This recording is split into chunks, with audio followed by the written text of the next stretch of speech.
பசுமையாக எதுவுமே இல்லை, ஃபுல்லாக காஞ்சு போயிருக்கு. அப்படிப்பட்ட இடத்துல வாசனை மிகுந்த பூக்களை பார்ப்பீங்க. தேவன் என்ன பண்ணுவாங்கன்னா, உங்களுடைய வாழ்க்கையில் உள்ள இந்த வறட்சியை எடுத்து போடுறாங்க. அவங்க உங்கள் கஷ்டங்களை, கண்ணீரை அவர் பார்த்துட்டாருங்க. என் வாழ்க்கையில் கவலை மட்டும்தாங்க இருக்குது, கண்ணீர் மட்டும்தான் இருக்குது, தரித்திரம் இருக்குது, கடன் இருக்குன்றீங்களே, தேவன் பார்த்துட்டாரு, அவர் சரி பண்ணி தருவார்.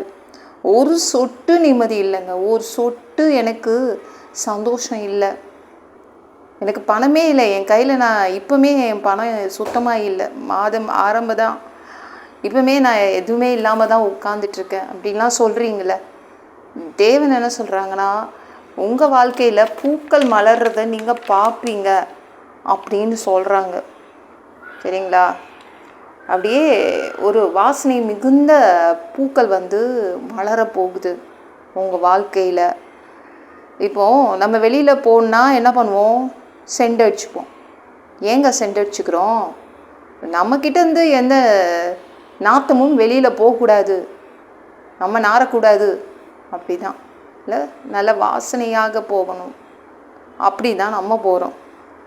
ஆனால் தேவன் என்ன சொல்கிறாங்கன்னா, உங்கள் வாழ்க்கையும் நான் வாசனை மிகுந்ததாய் மாற்றுறேன். நம்மளால் இவ்வளோ தான் செய்ய முடியும், நம்மளால் நம்ம ட்ரெஸ்ஸுக்கு தான் செண்டு போட முடியும், நம்ம வாழ்க்கைக்கு போய் செண்டு போட முடியுமா? அது தேவன் தான் செய்ய முடியும். தேவன் நல்ல வாசனை மிகுந்த ஒரு வாழ்க்கையாக உங்களுடைய வாழ்க்கையை மாற்ற போகிறார். என் வாழ்க்கை நாரி போய் கிடக்குது, கடனால் நாரி போய் கிடக்குது, போடுற சண்டையால், எங்கள் வீட்டில் போடுற சண்டையால் அப்படி எங்கள் பேரே ரோட்டில் நாரி போய் கிடக்குது. எத்தனை பேர் அப்படி சொல்கிறீங்க? தேவன் சொல்கிறாங்க, இல்லை, வாசனை வீசும் மலர்கள் உங்கள் வாழ்க்கையில் நல்லா மலரும். நான் உங்கள் வறண்டு போன வாழ்க்கையை நான் செழிப்பாக்கி தருவேன் அப்படின்னு சொல்கிறாங்க. அவர் இருக்காருங்க, எவ்வளவு காஞ்சு போய் இருந்தாலும் உங்கள் வாழ்க்கையை அவர் சரி பண்ண அவர் இருக்கார், கவலைப்படாதீங்க. எங்கள் வீட்டு முன்னாடி இந்த காகித பூ சொல்லுவாங்கள்ல, போகன் வில்லியா, அது ஒயிட் கலர் இருக்குது, வெள்ளை கலர் காகித பூ இருக்குது, போகன் வில்லியா இருக்குது. அப்படி பூத்து குலுங்கும். அது பசங்கள்லாம் லீவ் விட்டா, ஸ்கூல் பசங்க எங்கள் வீட்டு முன்னாடி தான் நிற்பாங்க, அவ்வளோ சந்தோஷப்படுவாங்க அந்த பூக்களை பார்த்து.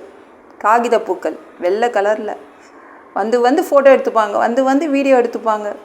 அதே மாதிரி தான் தேவன் உங்கள் வாழ்க்கையை எக்கச்சக்க பூக்கள் மலரக்கூடிய வாழ்க்கையாக மாற்றித்தர போகிறார்.